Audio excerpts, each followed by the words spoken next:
ना बहुत बहुत धन्यवाद।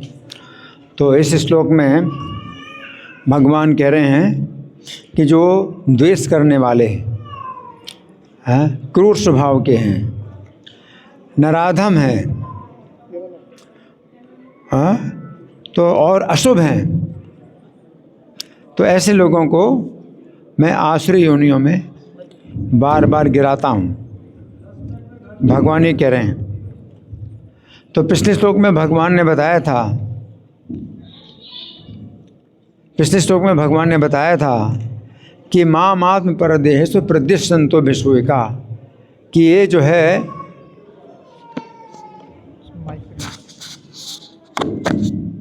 निंदा करने वाले ऐसे लोग जो है द्वेष करते हैं मुझसे द्वेष करते हैं। मैं दूसरों के शरीर में भी निवास करता हूँ तो मुझसे द्वेष करते हैं, और उनके शरीर में निवास करता हूँ तो अभी मुझसे द्वेष करते हैं। तो पिछले श्लोक में श्री कृष्ण ने बताया था कि असुर लोग श्री कृष्ण से इतना अधिक द्वेष करते हैं कि वे अपने शरीर में तथा अन्यों के शरीरों में भी श्री कृष्ण को स्थित समझकर श्री कृष्ण से द्वेष करते हैं। उस समय अर्जुन के मन में जिज्ञासा उत्पन्न हुई कि यदि असुर लोग श्री कृष्ण से इतना अधिक द्वेष करते हैं तो श्री कृष्ण उनके साथ कैसा व्यवहार करते हैं। अंतर्यामी होने के कारण श्री कृष्ण अर्जुन के मन की जिज्ञासा को समझ गए। अतः उन्होंने इस श्लोक में कहा है कि श्री कृष्ण ऐसे ईर्ष्यालु लोगों को निरंतर आसुरी योनियों में ही गिराते हैं, है ना। तो भगवान क्या कहते हैं, ऐसे लोग द्वेषी होते हैं। तो यहाँ पर श्री कृष्ण कह रहे हैं कि असुर लोग द्वेषी होते हैं। जिस प्रकार श्री कृष्ण को प्रेम की मूर्ति कहा जाता है, क्या है श्री कृष्ण? प्रेम की मूर्ति। श्री कृष्ण को प्रेम की मूर्ति कहा जाता है, उसी प्रकार असुर लोग द्वेष की मूर्ति होते हैं। श्री कृष्ण सभी के हृदय में सुहृद के समान निवास करते हैं, परंतु ये असुर लोग उन श्री कृष्ण से भी द्वेष करते हैं। इनके पास यद्यपि पर्याप्त भोग और संपत्ति होती है, परंतु फिर भी ये असुर लोग अन्यों की संपत्ति को देखकर द्वेष से जलते रहते हैं। तो यहाँ पर श्री कृष्ण कह रहे हैं कि असुर लोग द्वेषी होते हैं। महाभारत के सभा पर्व के अंतर्गत अध्याय संख्या 47 में वर्णन आता है। सुन रहे सब लोग? और आगे आइए, अगर सुन रहे तो आगे आइए। नहीं सुन रहे? नहीं सुन रहे? नहीं सुनना? सुनना है नहीं सुनना? आगे आइए। सुनिए बड़े ध्यान से। ये कथा जो है नहीं मिलेगी कहीं, ये संदेश कहीं नहीं मिलेगा, बड़े ध्यान से सुनिए।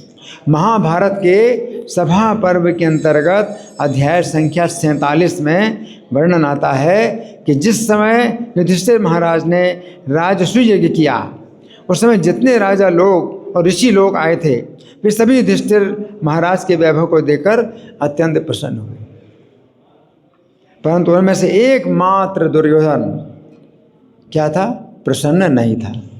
एकमात्र दुर्योधन।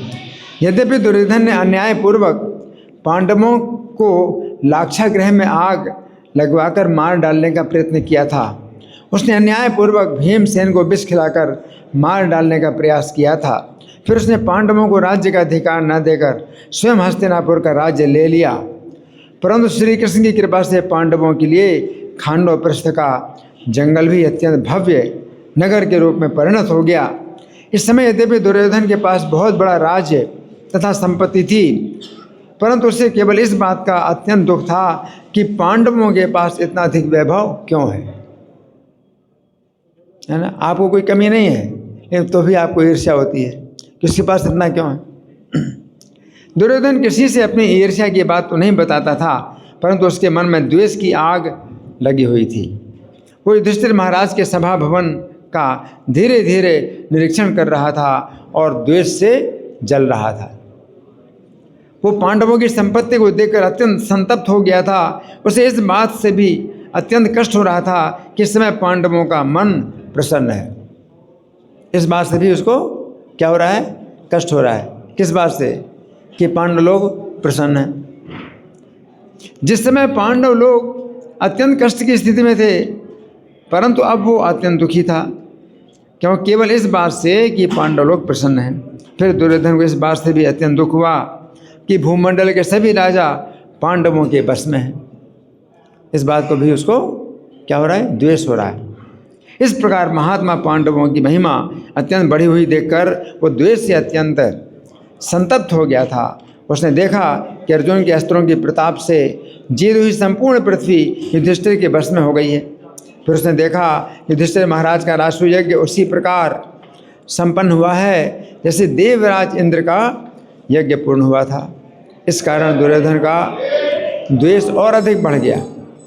दुर्योधन दिन रात द्वेष से जब भरा हुआ था, ठीक उसी प्रकार जलता रहता था। जिस प्रकार ग्रीष्म ऋतु में थोड़ा सा जल जल्दी सूख जाता है, तो यहाँ पर श्री कृष्ण कह रहे हैं असुर लोग द्वेष से भरे होते हैं, है ना। तो भगवान क्या कह रहे हैं कि ऐसे द्वेष से भरे लोगों को मैं क्या करता हूँ? छिपामी। छिपामी का मतलब फेंकता हूँ। छिपामी अजस्रम माने बार बार। आसुरी योनिषु, आसुरी योनि में ही फेंकता हूँ। तो भगवान कहते हैं आसुरी योनि में फेंकता हूँ, है। तो भगवान को भी द्वेष है, वे द्वेष करते हैं, है? जिनसे द्वेष नहीं करना चाहिए उनसे द्वेष करते हैं, तो भगवान को भी द्वेष है। तो भगवान को वास्तव में तो द्वेष नहीं है, भगवान को द्वेष नहीं है, भगवान को आपके द्वेष से द्वेष है। आपके अंदर जो द्वेष भरा हुआ है उससे भगवान को द्वेष होता है। लेकिन आप द्वेष को नहीं छोड़ना चाहते तो फिर द्वेष आपके ऊपर भी होता है। तो आप यही चाहते हैं कि आप द्वेष से भरे रहें, तो भगवान कहते हैं ठीक है तुम्हारी यही इच्छा है तो यही करो। तो भगवान तो प्रत्येक व्यक्ति इच्छा पूरी कर रहे हैं। आप चाहते हैं कि मेरा मन हमेशा प्रसन्न रहे और सबके प्रति सद्भावना रहे, मैं हमेशा धर्म के मार्ग पर चलूं, तो भगवान जो है आपकी इच्छा पूरी करते हैं और आपको जो है सत्वगुण में आप जो है आध्यात्मिक उन्नति करते हैं। और आपकी इच्छा है कि मैं हमेशा दूसरों के विरुद्ध काम करूं, हमेशा ईर्ष्या से भरा रहूं, हमेशा ये जो है दूसरों की उन्नति से मैं अशांत बना रहा हूँ, तो भगवान जो है फिर उसी प्रकार की स्थिति में डालते हैं। तो भगवान जो है प्रत्येक जीव की इच्छा के अनुसार कार्य करते हैं, और यह इच्छा है वो हमारी इच्छा का चुनाव जो है हम करते हैं, है ना। जो प्रकृति के 3 गुण हैं उनमें जीव जो है चुनाव करता है कि किस गुण को भोगना चाहता है। कोई जीव तमोगुण को भोगना चाहता है। क्यों? तमोगुण में जो है आपको कोई तनाव नहीं है, बड़े जो है निश्चिंत रहते हैं, आप जो है उसी में रहते हैं, कोई चिंता नहीं। तो उसका जो है तमोगुण का आप भोगना चाहते हैं तो तमोगुण का जो है बंधन भी मिलेगा। जिस गुण को आप भोगना चाहते तो उसका बंधन भी मिलता है। तो तमोगुण का बंधन फिर क्या है? अज्ञान, अज्ञानम तम साफलम। तो फिर अज्ञान में आप रहोगे। असुरों को जो है अज्ञान की संपत्ति प्राप्त होती है। आसुरी संपत्ति अज्ञान है। दंभ, दर्प, अभिमान, क्रोध, कठोरता, अज्ञान, ये असुरों की संपत्ति है। वो वही संपत्ति पाना चाहते हैं, तो भगवान कहते हैं ये लो, वही संपत्ति लो। तुम जौन सी संपत्ति चाहते हो उसी संपत्ति को लो।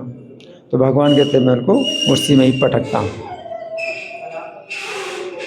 तो भगवान के पास जो है ये चुनाव रहता है। फिर जो है आप अपना चुनाव नहीं कर सकते हैं। आप चाहते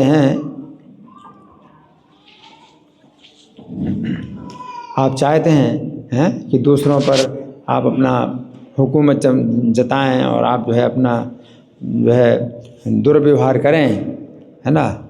तो फिर उसी हिसाब से भगवान अगर आपको कुत्ते का शरीर दे देंगे तो आप कुछ नहीं कर सकते।